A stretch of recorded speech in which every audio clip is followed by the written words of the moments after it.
I don't know if you've read it, but his nickname was Mallard. And he looked like a little duck when he was born. For decades, Marie Osmond was one of the most recognizable faces in American entertainment. She grew up under stage lights, became a country music star before she could vote, and spent years smiling for cameras while carrying burdens most people never saw. Now, at 65, her story looks completely different from the glittering image the public remembers. This is the real story of how she got here, the triumphs, the pain, and the quiet peace she has finally found. Olive Marie Osmond was born in October 1957 in Ogden, Utah, the only girl among 9 children in a large, tightly knit Mormon family. Her parents raised their children with strict discipline and deep faith, and from the very beginning, music was at the center of everything. Several of her older brothers had already begun singing together as a group, and their harmonies eventually caught the attention of television producers, which led to appearances on a popular variety show in the 1960s. That single break reshaped the entire family's future and pulled them from Utah into the fast-moving world of Hollywood entertainment. Marie was still a small child when she got her own taste of the spotlight, appearing on stage and on camera before she had even started elementary school. While other kids her age were learning to ride bikes or starting kindergarten, she was rehearsing songs, learning choreography, and getting used to bright lights and live audiences. Her parents believed strongly in developing every one of their children's talents, and Marie was no exception. She was given music lessons, taught to sing on cue, and expected to perform whenever she was asked. It wasn't an ordinary childhood by any measure. Years later, she would describe those early years as ones where music was simply the air she breathed, always present, always required, rarely optional. She has spoken about how there wasn't a clear line between family time and rehearsal time, because for the Osmonds those two things were almost always the same thing. Even so, she has also said that being close with her brothers, especially the ones nearest her in age, gave her some of her happiest memories from that period, even amid the pressure. By the time she was still a preschooler, Marie had already performed live television segments that most adult entertainers never get the chance to do. The habits, expectations, and discipline she developed in those earliest years would carry into every decade that followed, for better and for worse. The family's move from Utah to Los Angeles changed everything about how the Osmond children were raised. Instead of a typical suburban childhood filled with neighborhood friends and school plays, Marie grew up around recording studios, sound stages, and touring schedules. Her parents insisted that every one of their children learn an instrument in addition to singing, believing that versatility would keep the family working for years to come. Marie was assigned an instrument she had little interest in, but in a household built around obedience and performance, personal preference rarely factored into the decision. She has said in later interviews that this was one of her earliest lessons in understanding that her path in life had largely already been chosen for her, long before she was old enough to have opinions of her own about it. There were bright spots, too. She has spoken fondly of the closeness she shared with a couple of her brothers nearest her in age, describing them as partners in mischief who kept the household lively even amid the rigorous schedule. Those relationships gave her some grounding during a childhood that, in almost every other respect, looked nothing like a typical American upbringing. Still, the overall picture she has painted of those years is one of a little girl who rarely got the chance to simply be a kid, always rehearsing, always expected to be camera ready, always aware that the family's income depended in part on her willingness to perform. While her brothers built their reputation as a pop group through the early 1970s, Marie's family began looking for a way to launch her as a solo act. Rather than competing directly with her brothers in the pop lane, she moved toward country music, a genre she has said gave women more room to build long careers without giving up an idea of family life someday. It was a smart, calculated move, but also one that came from a young teenager with very little say in her own career direction. At just 13, she recorded a cover of a well-known country ballad that impressed a record executive enough to sign her to a Nashville label. A year later, in 1973, she released her breakout single, a cover version that shot straight to the top of the country charts. That achievement made her the youngest woman ever to land a #1 country hit at the time, a record that stood for years. More hit singles followed throughout the mid-1970s, cementing her as a genuine star in her own right, separate from her brother's fame. Around the same period, She and her brother Donnie teamed up to host a television variety show that ran through the back half of the decade. The show turned the two of them into household names all over again, this time as a duo rather than as members of a larger family act. Audiences loved their chemistry, the musical numbers, and the guest stars who rotated through each week. From the outside, it looked like the perfect life for two young performers who had everything handed to them. But the workload behind that success was enormous. Maria said in interviews and in her own writing that she was often working close to 80 hours a week as a teenager, memorizing scripts, rehearsing dance numbers, recording new music, and giving interviews, all while trying to finish her schooling and simply grow up. The show gave her fame, financial security for her family, and a permanent place in entertainment history. It also took an exhausting toll that would surface in ways audiences never suspected at the time. When the variety show eventually ended as the 1980s began, Marie didn't retreat from public life. She simply kept reinventing herself, a pattern that would define the rest of her career. The family faced serious financial setbacks in the early part of that decade, prompting Marie to lean back into recording and touring to help support everyone. She attempted a solo variety show of her own, but it didn't find the audience her earlier work had, and she eventually returned to her country music roots, signing with a new label in the mid-1980s. That decision paid off, giving her another run of chart-topping singles and proving that her career had staying power well beyond her teenage years of fame. Over the following decades, Marie continued moving into new lanes entirely.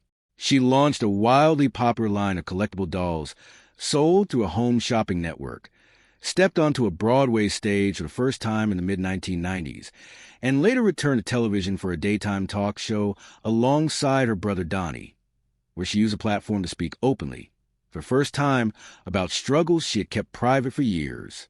She hosted a radio program, competed on a primetime dance competition series, returned to Las Vegas for a long-running residency show with Donnie that lasted more than a decade, released several more solo albums well into her 50s and 60s, and even took a seat on a nationally broadcast daytime talk panel. Few entertainers from her generation have managed to stay relevant across so many different mediums for so many decades, and that longevity says as much about her resilience as it does about her talent. One of the most painful parts of Marie's story is something she kept hidden from the public for years, a serious struggle with disordered eating that began during her teenage years on television. She has said publicly that during the run of her variety show, she was subjected to harsh, humiliating comments about her weight from people in positions of power on set, the kind of comments that stick with a person for a lifetime. Being a teenager under that level of scrutiny, with millions of people watching every week, left her believing that her body was never good enough no matter what she did. In her own writing, she has described restrictive habits she developed during that period, going days at a time eating very little in an attempt to control her weight, all while still expected to perform full dance routines on camera. She has admitted that even when her body was clearly underweight and she didn't have the energy to get through rehearsals, she still didn't feel thin enough. It's a difficult admission, and one that reflects just how deeply that early pressure affected her sense of self-worth. The turning point, by her own account, came years later, in the early 1980s, following the death of singer Karen Carpenter, whose passing brought national attention to the dangers of eating disorders for the first time. Maria said that watching the public reckon with what happened to Carpenter forced her to confront her own habits, especially one's fans, many of them new mothers, began writing to ask how they could look like her after having children.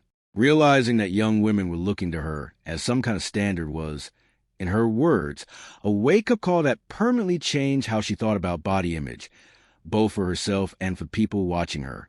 It wasn't only body image that shook Marie's confidence during those years.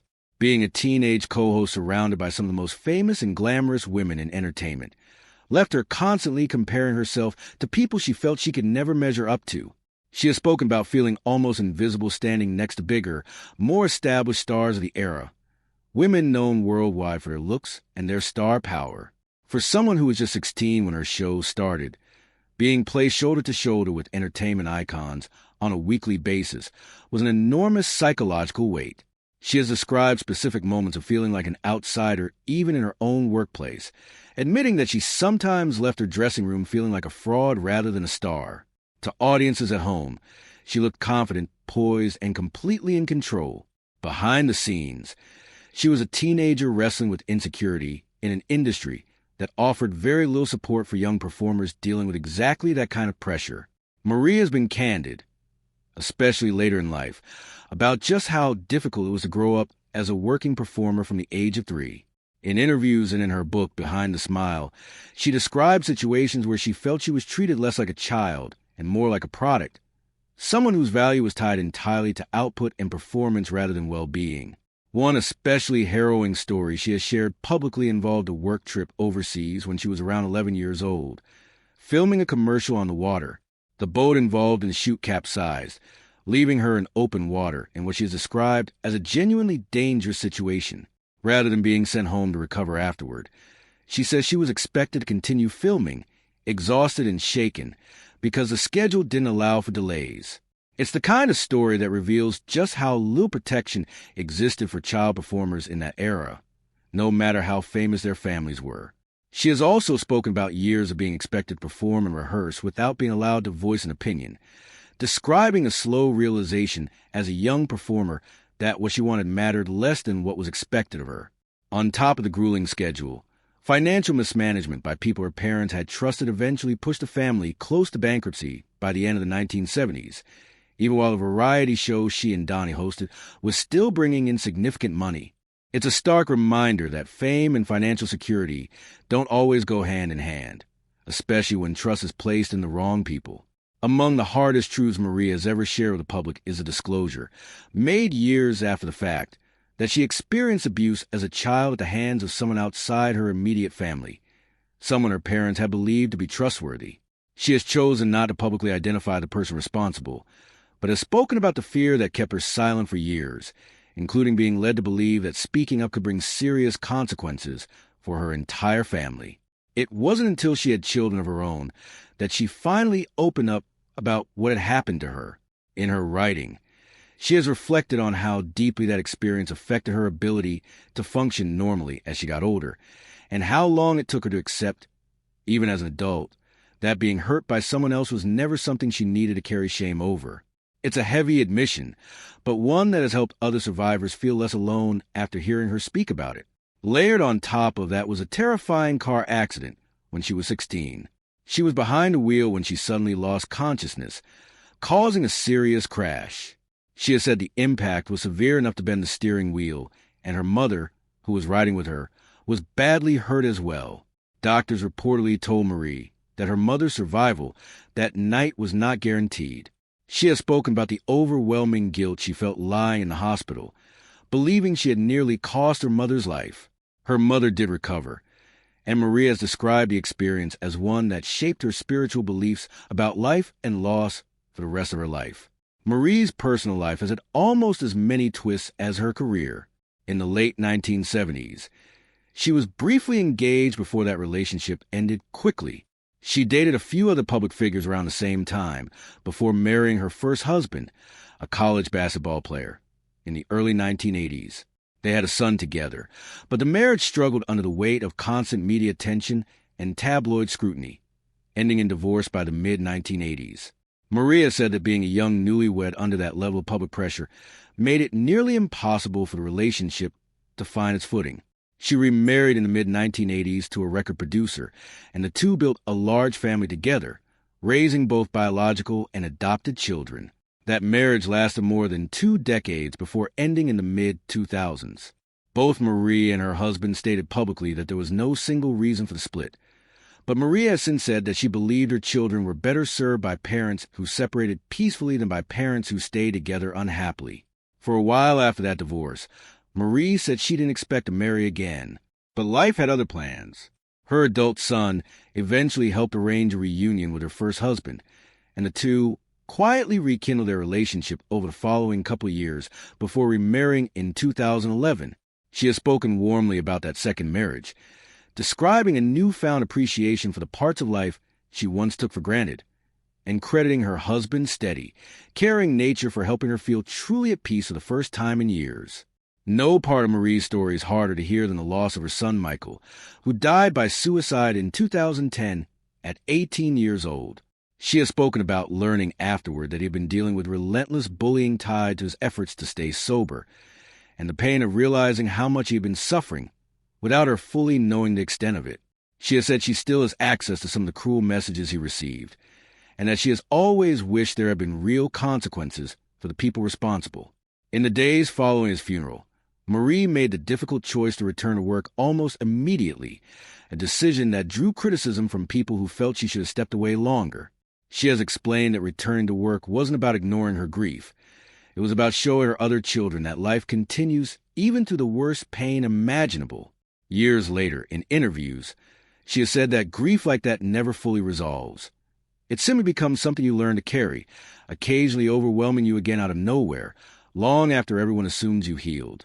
Long before postpartum depression was widely discussed in public, Marie was one of the first celebrities to speak candidly about experiencing herself, detailing her struggle in a memoir released in the early 2000s.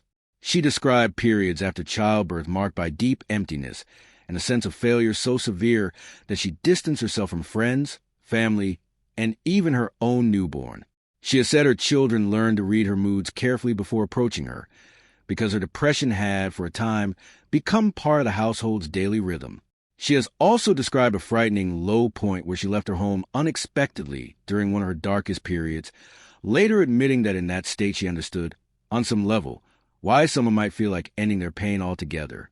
Sharing that experience publicly took real courage, especially at a time when postpartum depression carried far more stigma than it does today. Her honesty is widely credited with helping many mothers feel less alone and more willing to seek help. In the early 2010s, Marie spoke publicly about her daughter Jessica coming out as gay, describing her reaction not as disappointment, but as protective heartbreak. Worry over how cruel the world could be toward her daughter, rather than any doubt about who her daughter was.